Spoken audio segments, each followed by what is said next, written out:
Bueno, eh, muchas gracias a la Asociación Colombiana de Patología. Queremos reiniciar nuestros webinares y creo que esta noche nos reunimos para un excelente conversatorio de un tema cada vez más importante y que está teniendo unos cambios muy relevantes en este momento. Queremos agradecer a Valentina y todo nuestro grupo de redes por la organización del evento y por todo el manejo que nos están ayudando a hacer. Y agradecer a Laboratorios Astelas, a José de Laboratorios Astelas, que nos han ayudado con la organización y el patrocinio de este evento de inmunosupresión, novedades en inmunosupresión. Nos acompañará el doctor Oscar Beltrán, haremos la presentación en un momentico y damos un minuto para Astelas, que nos quiere compartir alguna información, y una vez después de esta información iniciaremos con el doctor Oscar Beltrán.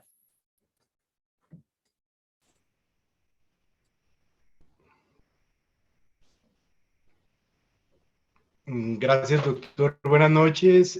No sé si Patricia nos ayuda con o Valentina con el video que habíamos hablado.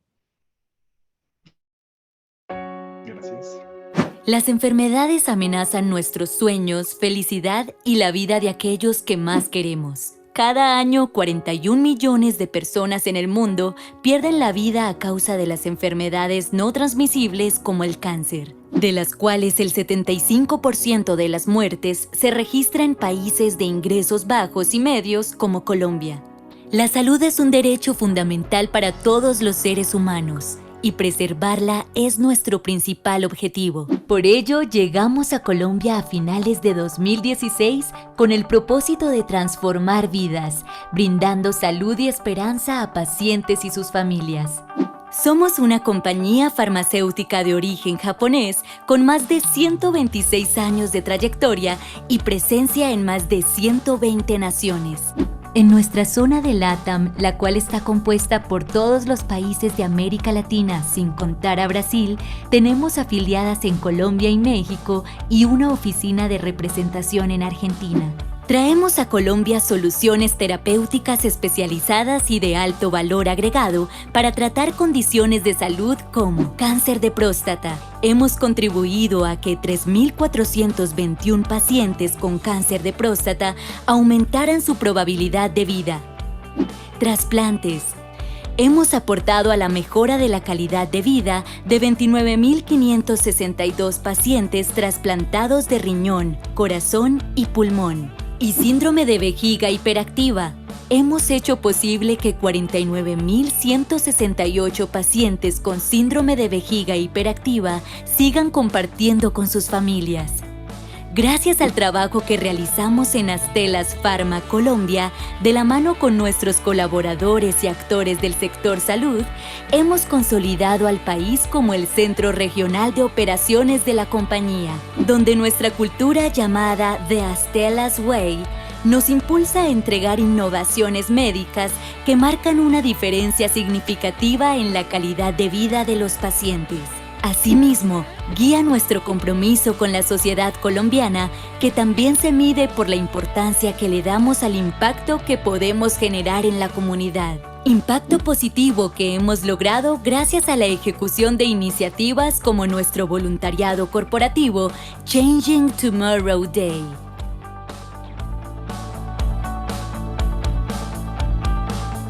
El premio C3, el cual reconoce e impulsa el potencial de innovaciones no médicas para mejorar la experiencia de la atención de pacientes con cáncer, cuidadores y familias. Y nuestra respuesta para atender la pandemia por COVID-19 en el país.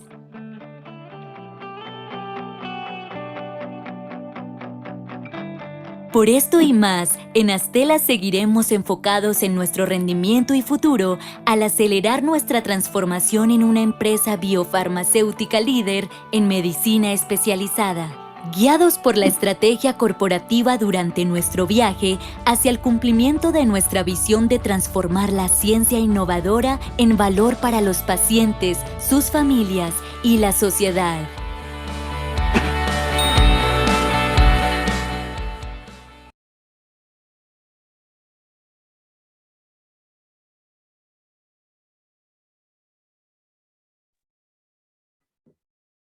Bueno, muchísimas gracias, José. Muchísimas gracias a Estelas, que es un gran aliado nuestro, que siempre nos está apoyando en toda la parte académica. Muchas gracias por este apoyo a la asociación y a estas reuniones académicas que creemos que son muy importantes y es una forma de difundir conocimiento. Ahora sí, vamos a presentar a nuestro conferencista. Vamos a hablar hoy de novedades en inmunosupresión. Creo que desde hace unos años la Asociación Colombiana de Patología se ha venido involucrando cada vez más en el manejo de inmunosupresión y estamos convencidos que nosotros debemos ser grandes protagonistas del manejo de inmunosupresor de los pacientes post-trasplante hepático. Es por eso que hemos querido seguir con estos webinares y hacer estas charlas que más que charlas dogmáticas, son escenarios o conversatorios para que comentemos cómo manejamos nuestros pacientes, compartamos nuestras experiencias de inmunosupresión y de manejo de los pacientes post-trasplante hepático. A continuación, el doctor Oscar Beltrán. El doctor Oscar Beltrán, es un placer para mí presentarlo. Es médico gastroenterólogo y hepatólogo clínico y de trasplantes. Pertenece al grupo de hepatología, gastroenterología, hepatología y trasplante de la Fundación Cardioinfantil. Es el jefe del servicio de gastroenterología de la Fundación Cardioinfantil, expresidente de la Asociación Colombiana de Hepatología, y de verdad para mí es un placer poder con Oscar compartir este escenario. Oscar, bienvenido.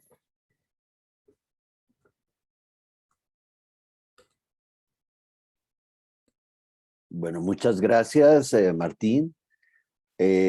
Muchas gracias a la Asociación Colombiana de Hepatología para comentar algunos aspectos relacionados con avances en inmunosupresión y trasplante hepático en el 2022. Y gracias a Stella y a la estructura de soporte para la realización de este webinar.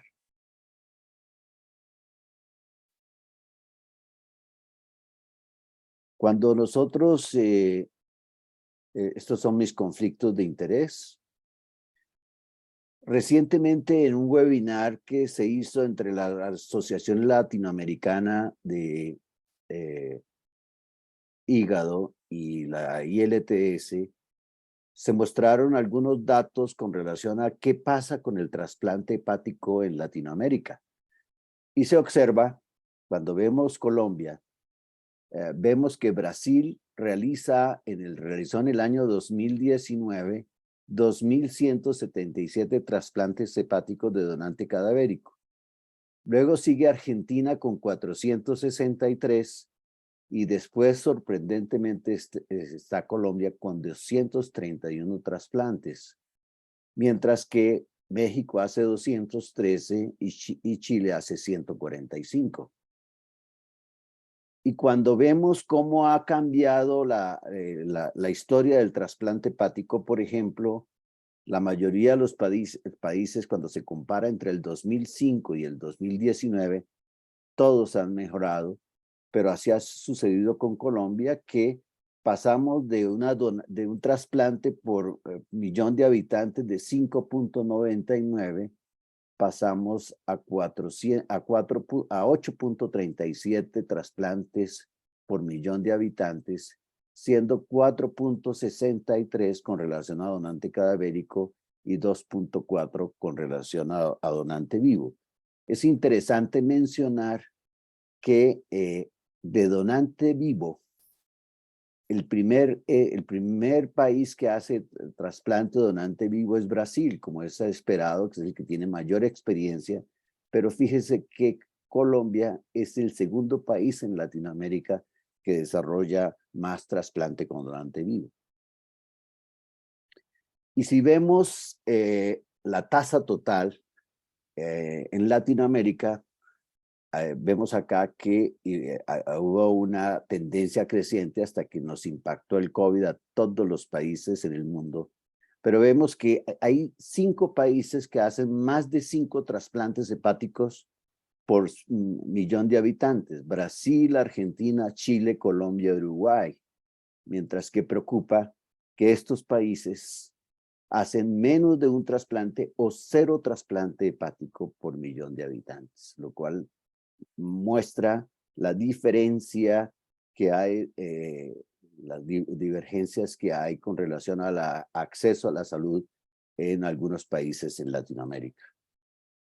Y cuando comparamos con otros países en el mundo, el número de trasplantes por millón de habitantes, es sorprendente que Estados Unidos, España y Croacia trasplantan entre 25 y 30 trasplantes por millón de habitantes.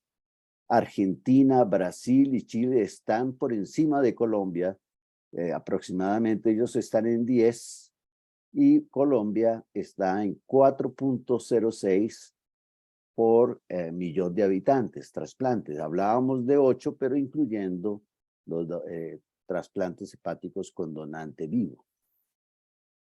Y cuando vemos la donación en el mundo, pues es sorprendente que España es el país que trasplanta más, de la tasa de donaciones de 48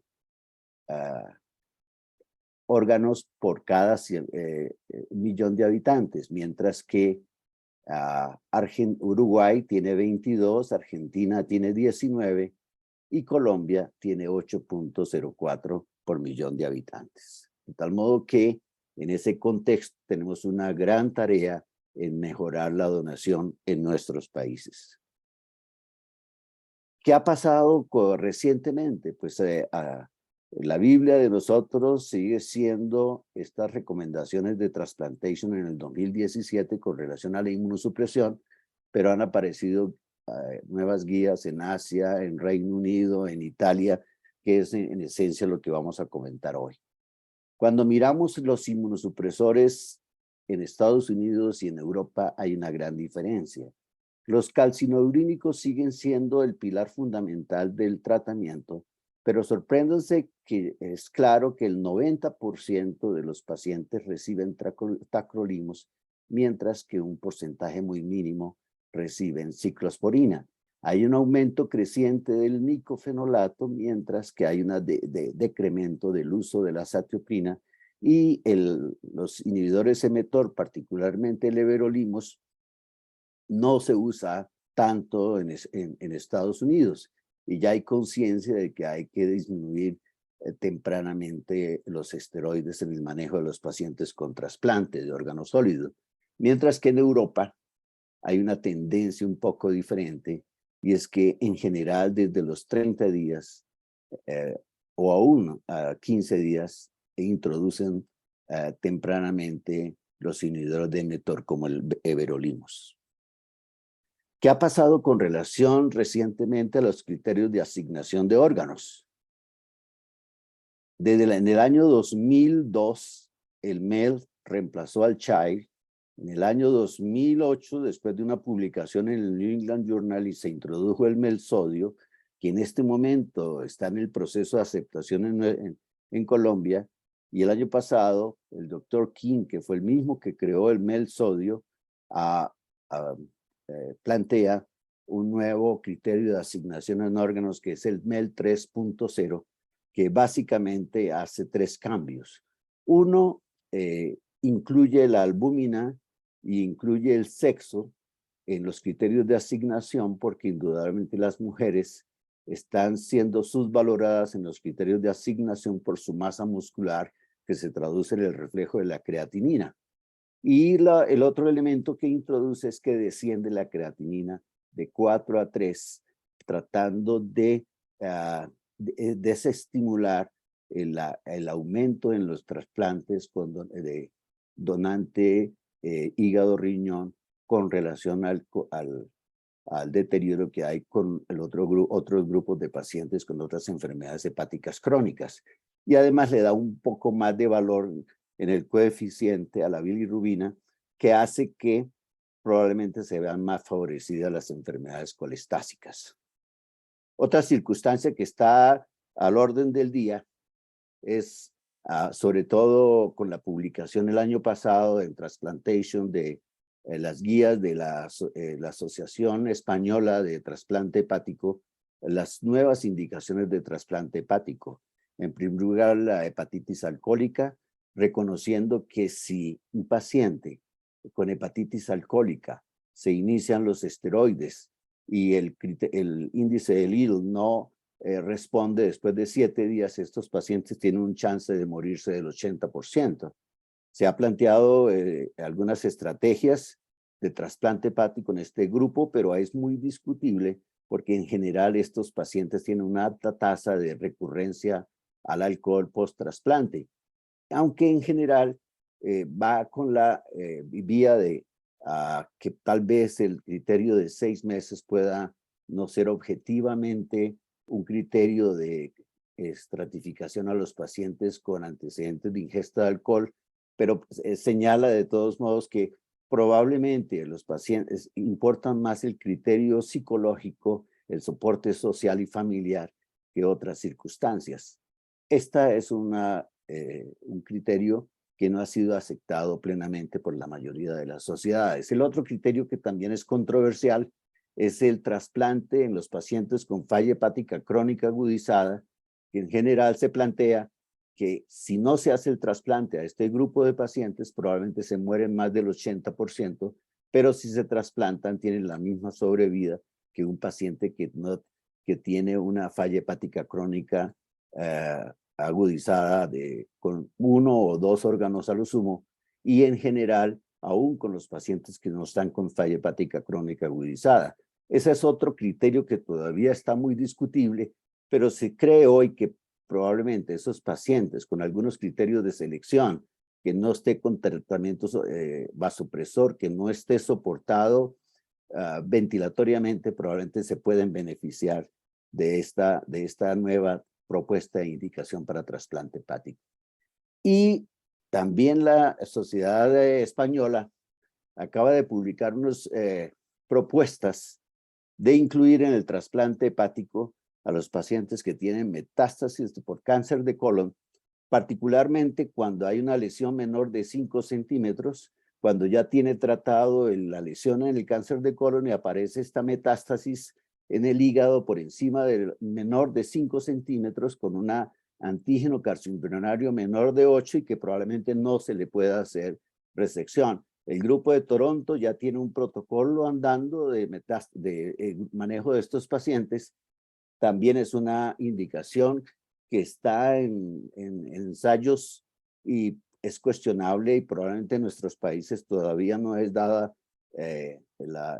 Tenemos un recurso limitado y tenemos unas grandes listas de espera que indudablemente no podemos ofrecer esta opción dentro de los criterios de justicia a los pacientes con enfermedad hepática crónica o enfermedad hepática aguda.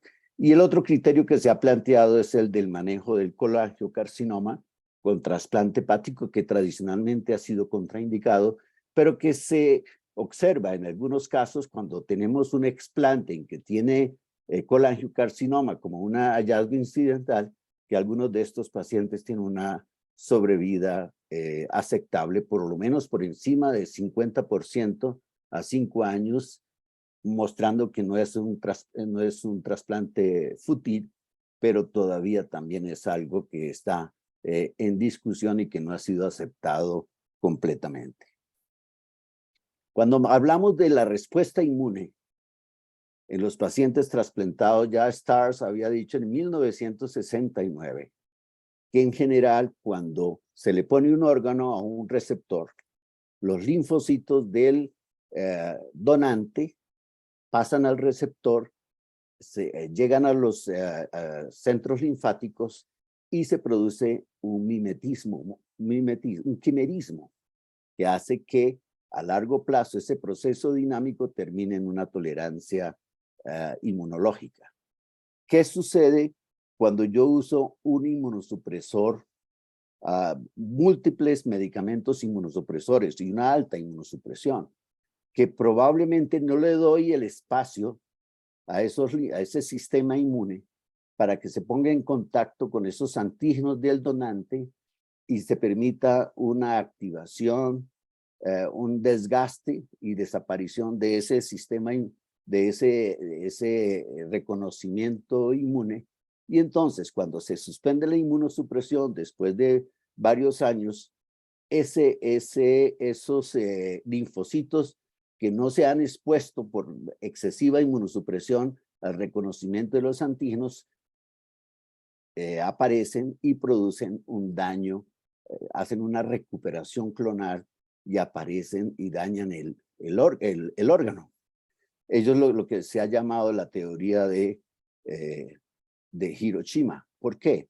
Porque cuando hubo la bomba atómica en Hiroshima, ellos pensaban que iban a matar a todas las personas y resulta que los sobrevivientes, ese grupo pequeño de sobrevivientes demostró los daños que produjo la radiación y han sido los baluartes para hacer énfasis en estos daños.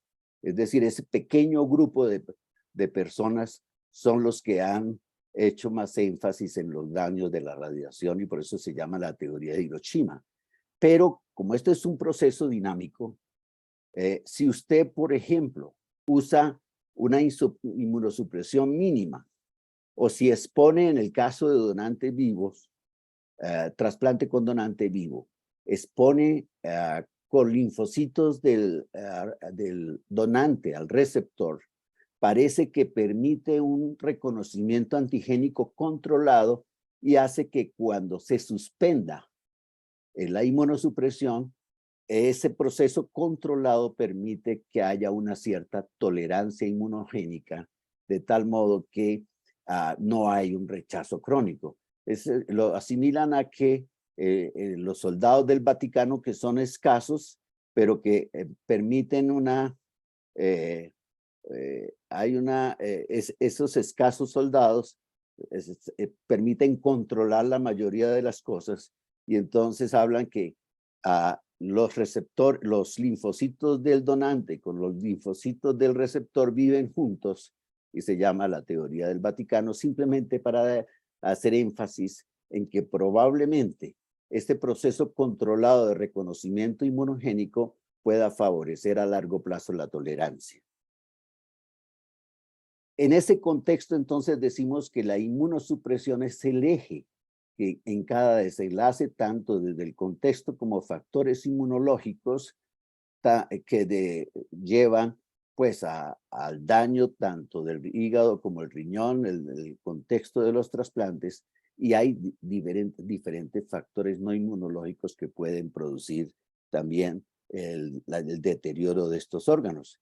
Y sabemos hoy por lo menos que en trasplante hepático hay complicaciones inmunológicas, tanto rechazo agudo mediado por células, por linfocitos T, como rechazo mediado por anticuerpos, que son importantes en el rechazo o en la hepatitis autoinmune de novo con formación de anticuerpos específicos para el donante, o otro componente inmunológico de daño del injerto, que es la subinmunosupresión, que no hay una adherencia, por no adherencia al tratamiento, por alta variabilidad, pero entendemos que también hay otros componentes que pueden producir daño del injerto, como las complicaciones quirúrgicas, la calidad del injerto, la aparición de NASH en el receptor, la reactivación o aparición de virus, la recurrencia de enfermedades iniciales en el injerto o daños vasculares. Hoy sabemos que en general la sobrevida de un paciente trasplantado es diferente a la población general. Y cuando se sigue en el tiempo, se observa que los pacientes de trasplante hepático pierden a 10 años un 20%, se mueren un 20% a 10 años. Es decir, que 4 de 5 muertes podrían ser evitables cuando tienen relación con la inmunosupresión. Y vemos que estos pacientes se pueden morir de infección, se pueden morir de diferentes problemas relacionados con la inmunosupresión. Hoy, la sobrevida, cuando se compara en el tiempo, la sobrevida a un año, se observa que indudablemente hay una mejoría en el tiempo en el primer año, pasa del 70% al 90%. A 5 años pasa del 55 al 75%, gracias a los diferentes avances que ha habido, inmunosupresores, técnicas de reperfusión, etcétera, las técnicas quirúrgicas. Pero fíjense que a 10 años el cambio no ha sido tan importante en estos 30, 40 años. De 50% de sobrevida 5 a 10 años, en el año 70 estamos a 60% en el año 2020. Y prácticamente en los últimos 20 años no se ha mejorado la sobrevida de estos pacientes a 10 años. Entonces, simplemente me está diciendo que probablemente tenemos algunos desenlaces que tenemos que impactar, como son las complicaciones relacionadas con la inmunosupresión. Y hoy el rechazo es un problema muy raro y probablemente, además de la sobrevida, que es un desenlace duro, la sobrevida relacionada con el injerto con el paciente, lo que sabemos es que probablemente hay que mirar otros endpoints, como es la morbilidad, la recurrencia, la enfermedad, las complicaciones biliares, y estamos pasando de la sobrevida del injerto y del individuo a mirar otras complicaciones que son endpoints muy importantes, como por ejemplo calidad de vida, riesgo de neoplasia, preservación renal, de tal modo que mirando sobre todo las complicaciones relacionadas con la inmunosupresión. Y el hígado es un órgano privilegiado con relación al manejo de la tolerancia inmunológica, y se sabe hoy que disminuye el rechazo tanto celular como humoral, que es raro el rechazo crónico, que comparativamente con otros trasplantes como riñón, pulmón, etcétera, necesitamos menos inmunosupresión, y si se hace un trasplante de hígado-riñón, por ejemplo, el riñón necesita menos inmunosupresión y hace menos rechazo protegido por el hígado, y parece que esto tiene que ver con la suplencia del 70% del flujo sanguíneo por la porta y con las características del sinusoide que permite una mejor tolerancia, porque hay una mezcla en los sinusoides hepáticos que facilita el micro y el macroquimerismo. Todas estas circunstancias hacen que el hígado esté dirigido hacia manejar la tolerancia inmunológica en general en la mayoría de los trasplantes. Y sabemos también que el tratamiento inmunosupresor tiene una serie de fases. La primera fase importante es la inducción, que corresponde entre el 0 y 7 días, dirigido fundamentalmente a preservar la recuperación del injerto y del paciente y disminuir los riesgos de la infección. La fase temprana de 7 a 6 meses, que cambia ya no son los medicamentos, los esteroides y los biológicos como el basiliximab, sino los inhibidores de calcineurina, el micofenolato, los esteroides, que agrega otros elementos como es la recuperación funcional del paciente y del injerto, y siguen siendo los otros objetivos que se comentan en la primera fase. Y finalmente la fase de mantenimiento, que es cuando se habla por encima de los 6 meses y que además de prolongar la vida del injerto y del paciente y preservar la función renal, está dirigida también a reducir las complicaciones cardiovasculares, metabólicas, riesgo de neoplasia, riesgo de infección crónica y evitar la recurrencia de la enfermedad. Entonces, en el manejo del paciente inmunosupresor hay que buscar un equilibrio entre esos efectos secundarios relacionados con la inmunosupresión y los efectos secundarios relacionados con el rechazo, pérdida del injerto, rechazo agudo, rechazo crónico. Y es ese equilibrio entre esos menos efectos adversos y evitar el rechazo. Y sabemos hoy, por ejemplo, que hay conciencia de que los esteroides hay que retirarlos tempranamente, excepto en los pacientes que tengan una enfermedad autoinmune, que hay que reducir tempranamente los inhibidores de calcineurina, que hay que tratar de hacer un mantenimiento mínimo de la inmunosupresión y para evitar que se produzca recurrencia de enfermedades como el hepatocarcinoma o reactivaciones virales o de las mismas enfermedades autoinmunes. Entonces, en ese contexto, que no ha habido nuevos inmunosupresores en los últimos 10 años, ¿cómo podemos mejorar la inmunosupresión? Y esas son las preguntas que voy a responder. 1. escoger la combinación adecuada de inmunosupresores, evitar el exceso de inmunosupresión, evitar la subinmunosupresión y el desarrollo de anticuerpos específicos contra el donante y asegurar una correcta adherencia y reducir la variabilidad en los medicamentos. ¿Cuál es la primera pregunta? ¿Cuál es el protocolo más adecuado? Es claro que el core del manejo de los pacientes en la inmunosupresión es el tacrolimus.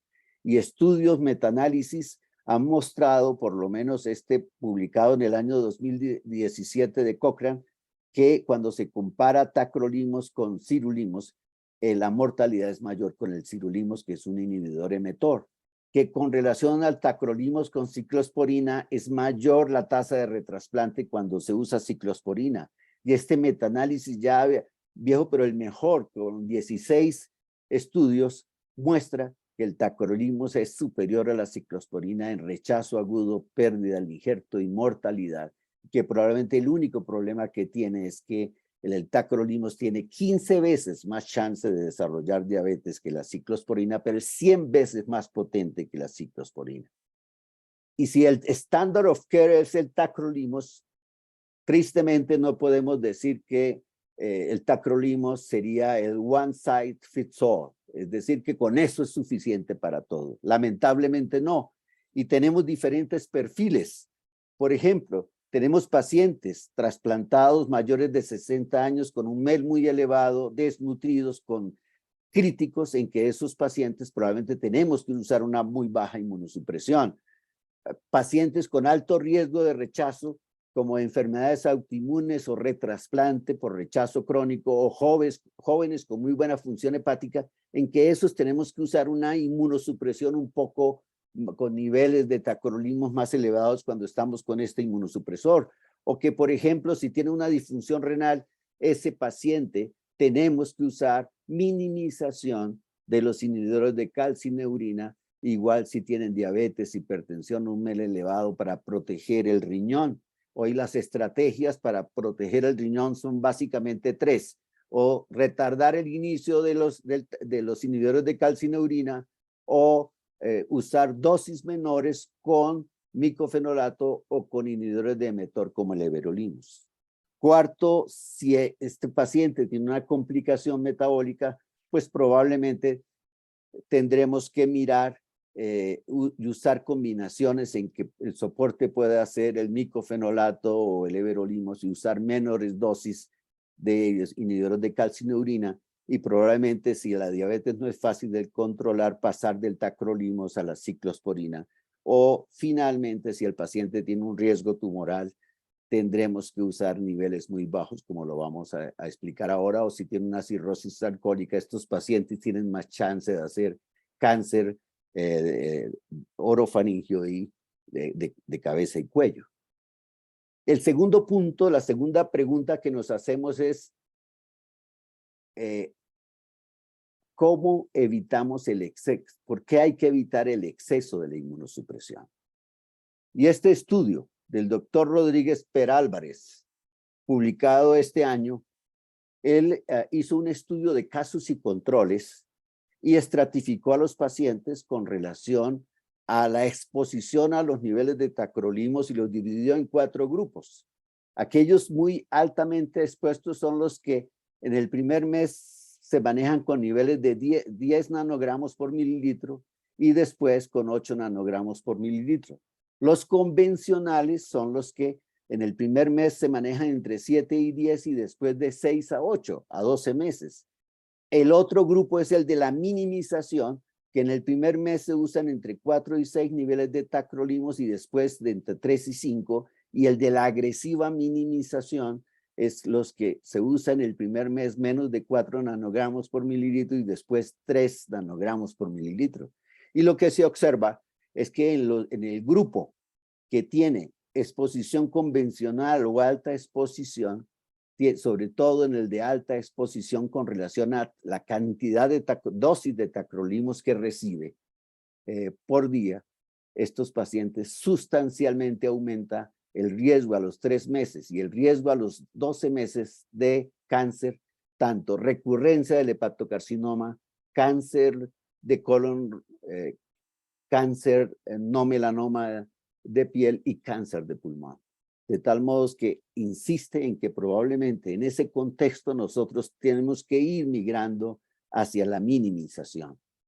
Y es claro que cuando se revisa la relación de inmunosupresores con cáncer, los inhibidores de calcineurina, la azatioprina y la timoglobulina tienen un efecto pro-oncogénico, mientras que los inhibidores de mTOR y el micofenolato tienen un efecto anti-oncogénico. ¿Por qué también tenemos que evitar el exceso de inmunosupresión? Porque este mismo investigador publicó también dentro de esa estratificación de los pacientes, de acuerdo a los niveles de tacrolimus, se encontró que a 3 meses, si yo uso un nivel muy alto de tacrolimus, desciende 30.7 la tasa de filtración glomerular, mientras que si uso una agresiva minimización o una minimización de los niveles de tacrolimus, en general la exposición en el tiempo a estos pacientes puede descender solamente ligeramente 2.4 o 10.6 mililitros por minuto la tasa de filtración glomerular. Pero entonces viene el otro problema. Nos podemos pasar para el otro lado y hay que evitar la infrainmunosupresión. Este estudio de hace 10 años mostró que cuando yo uso tacrolimus en los primeros 15 días entre 7 y 10 nanogramos por mililitro, no comprometo la sobrevida del injerto. Pero cuando lo uso por debajo de 7, comprometo la sobrevida del injerto, o cuando uso por encima de 10 nanogramos por mililitro. Es decir, que por eso se habla de que la inmunosupresión es un arte, y hoy, a pesar de que los anticuerpos dirigidos contra el donante se presentan aparentemente el 1% en trasplante hepático, mientras 20% en trasplante cardíaco y hasta un 40% en trasplante renal, hoy vemos que la sobrevida del paciente se compromete si desarrolla anticuerpos específicos contra el donante. Y hoy vemos casos, por ejemplo, que tenemos el seguimiento de estos pacientes, nos están apareciendo hepatitis de novo en el injerto, y que pudieran ser expresión de un rechazo mediado por anticuerpos que puede estar relacionado con esta presencia de anticuerpos específicos contra el donante.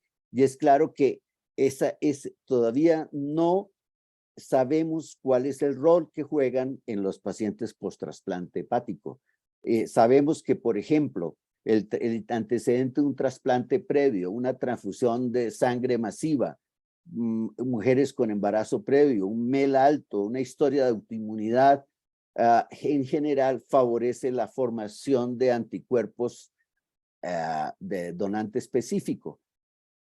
Pero también puede haber que llegue al trasplante con esta formación de anticuerpos, una facilidad de desarrollar anticuerpos donante específico, o que puedan ser de nuevo cuando, por ejemplo, no usamos niveles bajos por no adherencia, usamos más ciclosporina que tacrolimus, o en el contexto de pacientes jóvenes o pacientes con un MEL bajo. Entonces, hoy se insiste que si nosotros, además de las recomendaciones de estos anticuerpos específicos del donante en el contexto de trasplante renal, si nosotros vemos una inexplicable disfunción del injerto, un rechazo clínico, subclínico o crónico en pacientes que llevan más de 1 año de trasplante, o que hacen fibrosis sin una explicación previa, probablemente tenemos que pensar en medir estos anticuerpos específicos, porque se manejan con esteroides, con dosis más altas de inmunosupresión, y en algunos casos se pueden manejar igual que en trasplante renal, que termina uno haciendo plasmaféresis o manejándolos como gamma globulina. Y la última respuesta de cómo podemos mejorar nuestra situación en el manejo de los pacientes con inmunosupresión, es que no hay una clara correlación entre la concentración de los niveles séricos del tacrolimus y el efecto biológico. Hay un estrecho margen terapéutico entre eficacia y toxicidad, y es la única forma no tenemos otra forma de evaluar el desenlace, pero hoy se insiste mucho en esa variabilidad intrapaciente, y sabemos, por ejemplo, que esa variabilidad, lo que más impacta esa variabilidad de los medicamentos, particularmente el tacrolimus, es la no adherencia, las interacciones medicamentosas y la ingesta de alimentos cuando se absorbe el tacrolimus con la comida o inmediatamente después, y no una hora antes. O productos herbales, o que tenga vómito, diarrea, o que tengamos unas pruebas que no, como vemos a veces algunos laboratorios que no tienen bien estandarizadas las pruebas de medición, puede impactar también y facilitar esa variabilidad clínica en el paciente, y no nos permite estimar, porque hoy es claro que esa variabilidad entre los pacientes, entre las mediciones que le hace a uno al mismo paciente, pueden correlacionarse con pérdida del injerto y sobrevida del paciente. Y lógico, también puede impactar, aunque menos, sobre esa variabilidad, pero hay que hacerlo con la formulación, por ejemplo, de una dosis única, dosis de doble, cuando se usa tacrolimus XL o tacrolimus estándar, o en general cuando se usan esos genéricos que no están bien estandarizados, o con relación a la modificación de las dosis. Y es claro que si un paciente, hay pacientes que tienen pleomorfismos que facilitan o que tengan una variabilidad en los niveles, tienen una alta variabilidad, y otros pacientes que tienen menos variabilidad, y esto tiene que ver con diferentes circunstancias que afectan la absorción del tacrolimus en el intestino delgado, la anemia, la hipoalbuminemia, etcétera. Y sabemos hoy que por lo menos cuando se usa el tacrolimus XL de una dosis diaria, parece que disminuye la variabilidad de los niveles valle. Entonces, hoy, para ir terminando, podemos decir que la adherencia al tratamiento debe ser evaluada en cada revisión clínica tras el trasplante hepático. Y hoy se habla del quinto signo vital: preguntarle al paciente con relación a la adherencia. Y los niveles de los calcineúricos deben medirse cada 2 o 3 días en las primeras 2 semanas, semanalmente hasta el día 30 y mensualmente hasta el 6º mes, y después cada 3 meses. Y que cuando veamos la aparición de factores de riesgo de variabilidad, debíamos motivarnos a una monitorización más intensiva para definir unos ajustes de dosis, y probablemente tenemos que trabajar más estrechamente con los farmacólogos para mirar cuál es el coeficiente de variación en esos pacientes que se les hace la medición de los niveles, porque en general se puede permitir cuando es una variabilidad de menos del 30%, pero cuando es mayor parece que se correlaciona con la sobrevida del paciente y del injerto. Y en pacientes con variabilidad documentada, la conversión a una formulación de liberación prolongada de tacrolimus puede ser de gran utilidad. ¿Qué está pasando con el trasplante hepático y la edad? El 25% de los pacientes están siendo trasplantados, que son trasplantados, son mayores de 65 años. En las nuevas indicaciones se está yendo a que pasemos de 70 a 75 años. Y hoy sabemos que la edad genera lo que se llama la inmunosenescencia, de tal modo que se altera la función celular, se aumenta la poliploidía, generando mutaciones que pueden producir cáncer, se altera, hay alteraciones mitocondriales, hay alteraciones del metabolismo, como disminución de la gluconeogénesis, pero aumento de la esteatosis, y disminuye entre un 20 a un 40% el tamaño del hígado por encima de los 70 años. Y vemos que cuando en los pacientes adultos mayores se mueren de problemas cardiovasculares, problemas de cáncer, problemas de enfermedad renal, reaparición. Y fíjese que el rechazo es un mínimo problema en los mayores de 65 años y por eso uno debiera pensar que estos pacientes mayores de 65 años en general debieran estar recibiendo solo un inmunosupresor, ni 2 ni 3, particularmente claro en el contexto de aquellos pacientes que no han presentado complicaciones de rechazo, etcétera. Pero creo que tenemos que preocuparnos por eso porque indudablemente disminuyen las complicaciones. ¿Y cuál es el futuro?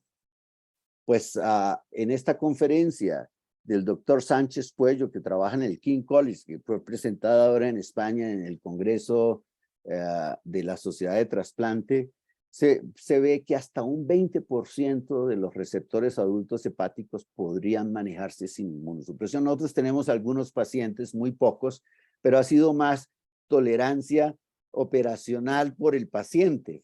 Tenemos un paciente que suspendió la inmunosupresión durante la pandemia y ya se ha mantenido muy bien, pero en general se considera que son pacientes que deben tener por lo menos más de 6 años post-trasplante, no ser de autoinmunidad, tener una biopsia hepática que muestre que es histología normal y que no estén con inhibidores de calcineurina.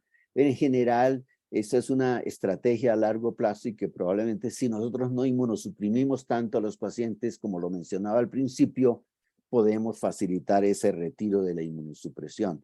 Y hay que decir que hay que perseguir niveles de tacrolimus entre 6 y 10 en el primer mes, reducirlos a 4 o 8 en la fase de mantenimiento, pero siempre más hacia abajo que hacia arriba, y que los niveles valles más reducidos podrán ser aceptables si se combina con el micofenolato, con el inhibidores del mTOR o cuestión que no podemos hacer en Colombia porque el Basiliximab no está aprobado y tiene un costo alto para retardar el inicio de los inhibidores de calcineurina, y se debe evitar la infrainmunosupresión entendida como niveles inferiores a 6 nanogramos cuando solo tenemos en ausencia de otros agentes inmunosupresores y hoy tenemos más conciencia de que los corticoides pueden ser suspendidos en forma segura en los primeros 6 meses post-trasplante. ¿Cuáles son los mensajes para llevar a casa? Que la inmunosupresión es el eje de cada desenlace, que la tendencia actual es a minimizar la inmunosupresión para disminuir los eventos adversos, pero sin aumentar la frecuencia de rechazo, que el efecto de la inmunosupresión no es cuantificable, que el fenotipo es un acercamiento clínico al manejo de la inmunosupresión, que el futuro está en mirar biomarcadores que nos permitan que reemplacen a la biopsia hepática, porque la biopsia hepática es el pilar fundamental del manejo en los pacientes en el post-trasplante inmediato. No hay otra opción en este momento, pero probablemente se está buscando biomarcadores que pudieran reemplazar a la biopsia hepática para identificar el riesgo de rechazo, minimización de la inmunosupresión o aún suspenderla a través de la tolerancia operacional. Hoy comienzan a aparecer trabajos. Desde el año 2012, 10 sabemos que la eosinofilia es un marcador indirecto de rechazo, que tiene una sensibilidad del 60% y tiene un valor predictivo negativo interesante, pero no reemplaza a la biopsia hepática. Hoy el FibroScan, la elastografía, se ha comenzado a ver que tiene un papel, un rol, porque se adelanta un poco a indicarnos a nosotros que el paciente va a hacer un rechazo, está a riesgo de rechazo. Son trabajos que comienzan a aparecer, pero en general sigue siendo la biopsia y estamos a la espera de nuevos biomarcadores y la proteogenómica probablemente sea la respuesta. Muchísimas gracias y pues pasaremos al conversatorio. Bueno, Oscar, muchísimas gracias. Qué excelente, completa e ilustrativa charla de inmunosupresión. Creo que abordó todos los temas. Si quieren hacer preguntas, las pueden hacer por el chat, nos las pueden hacer llegar y las transmitiremos. Algunas de las que nos han llegado creo que quedaron claramente contestadas durante la conferencia. Unas preguntas, Oscar, importantes. Definitivamente, entonces, la idea es empezar a minimizar y utilizar menores niveles. Esos niveles que se usaban hace años, inicialmente de 10 a 14 nanogramos, empezando el post-trasplante, debemos abolirnos. Definitivamente la idea es tener niveles de 10 desde el inicio del post-trasplante. Sí, yo creo que el primer mes está alrededor de 7, 8, depende mucho también de las características del paciente, de la patología que tiene.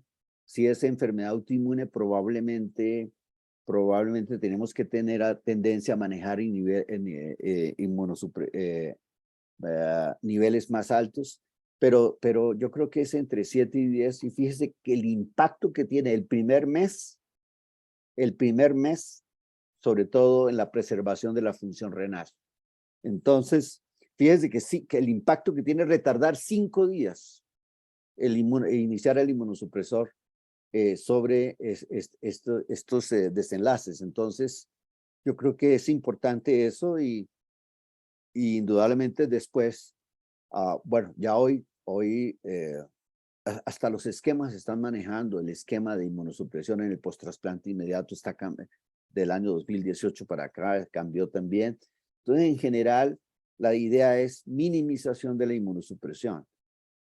¿Cómo lo hacemos? Probablemente usando menos niveles de tacrolimus y agregando otros inmunosupresores como el micofenolato, o aún tempranamente en algunos casos cuando tenemos riesgo de que el paciente va a tener problemas renales. Por ejemplo, si nosotros tenemos un paciente por ascitis refractaria, pues ese es un paciente que tiene de base una patología, probablemente una enfermedad renal crónica agudizada. Ese paciente hay que manejarlo con otra óptica, y lástima que no tenemos el basiliximab, porque eso podría ayudarnos a la estrategia que también es costo efectiva, como es iniciar los niveles de tacrolimus después del 5º día.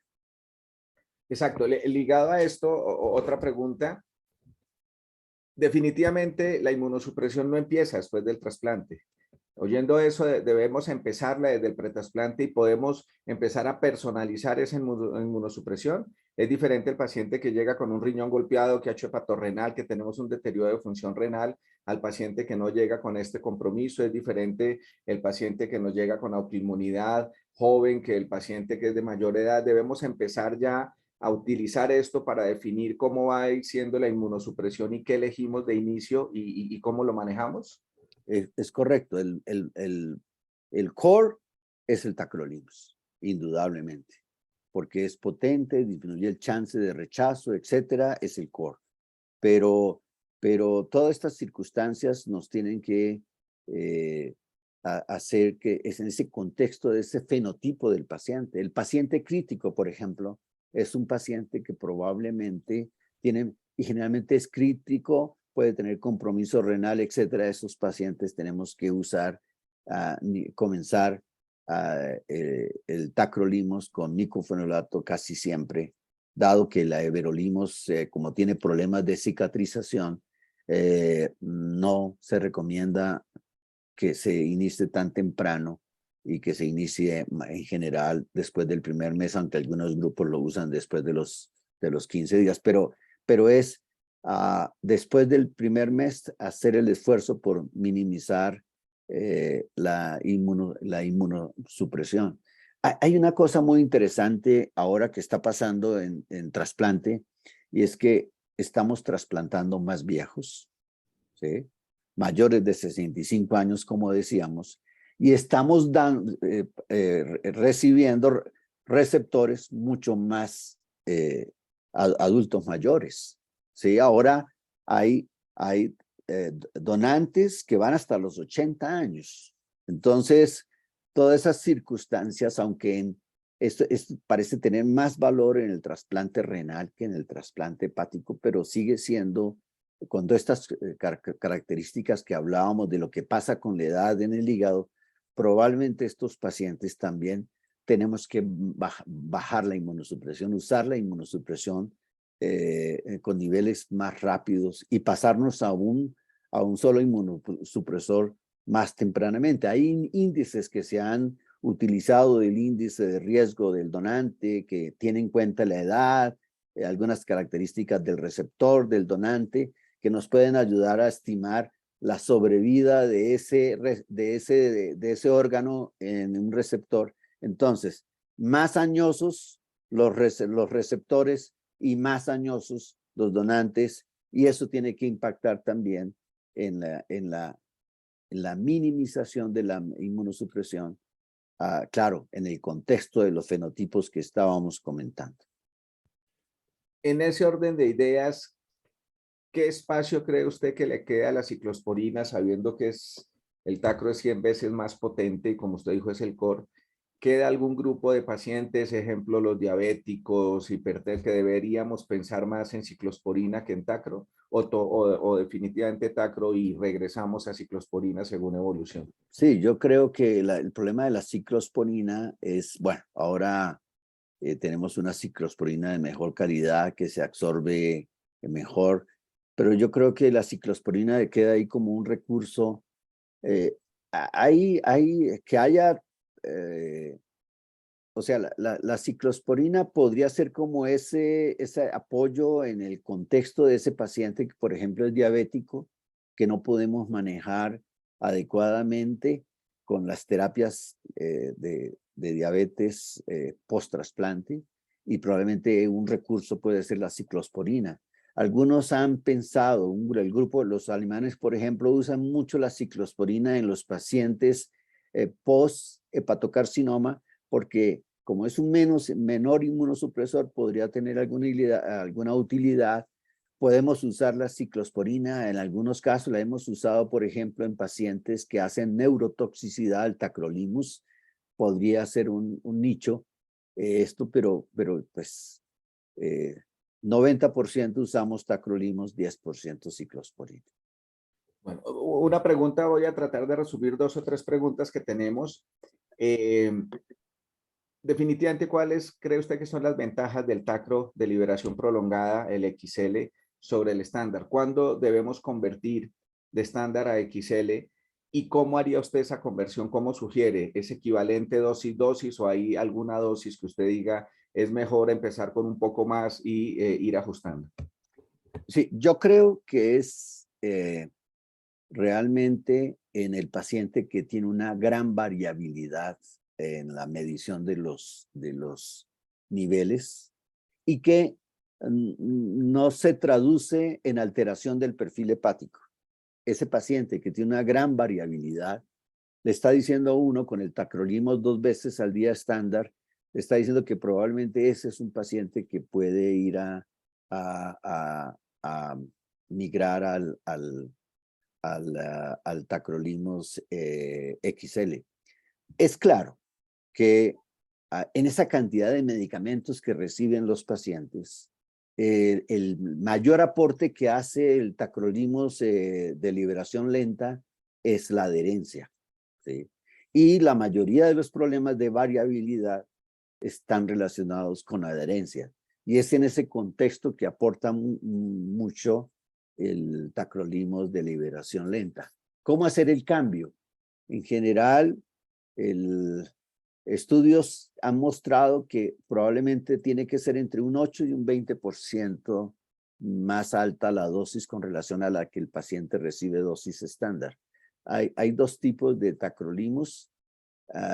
El que tenemos de XL y el otro que es uno que hay en Europa, que se usa más en Europa, no me acuerdo, Metle, algo que tiene, que ese en general se usa dosis menor, pero entre nosotros que tenemos aquí disponible, creo que hay que usar o 1:1 o por lo menos una dosis 10 o un 20% más alta. Perfecto. Dos preguntas importantes hablando de pandemia. ¿Cómo cree qué ajustes debemos hacer a la inmunosupresión en el paciente que nos llega con COVID? ¿Qué cambios son los que debemos hacer? Y lo mismo, las vacunas para COVID, ¿tenemos algún problema con la inmunosupresión o simplemente debemos liberar a que los pacientes todos sean vacunados para COVID? Bueno, la información es todavía contradictoria con relación al COVID y el paciente post-trasplante hepático. Al principio, y nos pasó a nosotros en un póster que presentamos en un congreso, mostramos que tuvimos mayor mortalidad en los pacientes, se nos murieron 16 pacientes post-trasplante hepático, de aproximadamente como 80 que hicieron COVID, que es una mortalidad alta.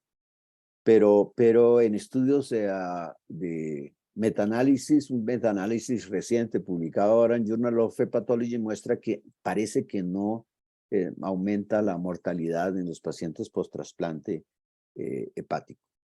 Esto en general, nosotros solo hacemos modificación de la inmunosupresión en el contexto del paciente que tiene una neumonía severa. Y en ese caso, el centro el core del manejo es disminuir el micofenolato o suspenderlo transitoriamente de acuerdo al grado de compromiso del estado general y la hipoxemia del paciente. Otra cosa es que parece que los estudios han mostrado que el tacrolimus es protector para severidad porque parece que sí bloquea esa tormenta de citoquinas.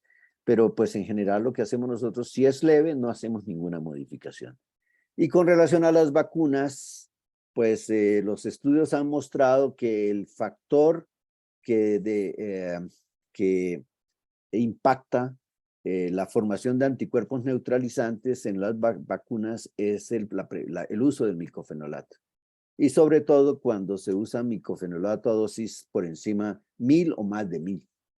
Entonces, en ese contexto, lo que cuando miden los anticuerpos, en general, 2/3 de los pacientes desarrollan anticuerpos neutralizantes, por lo menos estudios con Moderna, parece que le va mejor a Moderna que a Pfizer en los trasplantados, pero estos son como no probado, pero en general 2/3 de los pacientes desarrollan anticuerpos neutralizantes y mejoran, sobre todo después de la tercera dosis. En España proponen medir esos anticuerpos neutralizantes entre nosotros, no es fácil para decidir si le ponen o no la siguiente dosis, pero en general a mayor exposición a estímulos, mayores anticuerpos y por tanto yo creo que hay que ponerles las dosis, las vacunas que los pacientes, sobre todo como está recomendado aquí por encima de 60 años o inmunosuprimidos, ponerle las dosis refuerzo que se necesita. Y ya nos llama y nos hace un llamado de atención esta circunstancia de que probablemente no tenemos que entusiasmarnos, encariñarnos demasiado con el micofenolato y tratar de ir poco a poco, si la situación lo permite, si no ha hecho complicaciones inmunológicas, si no ha hecho rechazo, etcétera, a tratar de llevar nuestros pacientes a un solo inmunosupresor, y particularmente en mayores de 60 años. Llega otra pregunta. ¿Cree usted que la satioprina sigue teniendo algún papel en el post-trasplante? ¿Autoinmunidad recidiva o definitivamente la satioprina ya perdió o pasó su momento? Pues la usamos en el contexto de los pacientes que hacen recurrencia de la enfermedad autoinmune en el post-trasplante. Estos pacientes los pasamos a satioprina y les va muy bien. El problema de la satioprina pues es que tiene un efecto broncogénico, como lo mirábamos ahí. Eso es una cuestión que preocupa, aunque no hay estudios aleatorizados. Que vea uno una diferencia de estudios controlados entre micofenolato y azatioprina, que son los inhibidores de la proliferación celular. Esto no lo hay, pero pues como tiene todas estas circunstancias, ni siquiera en donde lo pueden hacer de medir esta enzima para estimar los eventos adversos. Pero yo creo que el lugar que le queda es en el manejo de la recurrencia de la enfermedad autoinmune en el post-trasplante.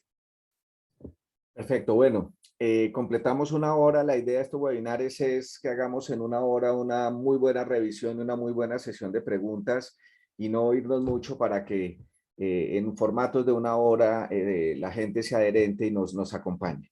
Hemos resuelto casi todas las preguntas, no me queda más que agradecer a Oscar por su excelente presentación, a todos los asistentes que los que se conectaron, todos se quedaron, no se nos salió la gente, eso nos dice que creo que su mensaje estuvo muy bueno y mantuvo a toda la gente muy conectada. Gracias a la Asociación Colombiana de Patología, a Stelas por el apoyo y terminamos, yo creo que cerramos aquí para dejarlos descansar y pronto les avisaremos. La idea es estar haciendo de aquí a fin de año alrededor de 2 o 3 webinars más, donde esperamos que nos acompañen a discutir todos estos temas de patología y trasplante. No sé, Oscar, si quiera decir alguna otra cosa. Valentina y a todo el equipo, muchísimas gracias. No, muchas gracias por la invitación y bueno, creo que hoy estos inmunosupresores están saliendo del marco de solo del trasplante y lo usamos en muchas patologías, tanto en la gastroenterología como en la hepatología, y creo que tenemos que aprender más de estos medicamentos. Ahí podríamos quedarnos hablando. Y de trasplante, los espacios son ideales, pero bueno, creo que es hora de ir a descansar. Muchísimas gracias. Muchas gracias. Astelas, José, muchas gracias y feliz noche. Que estén todos muy bien.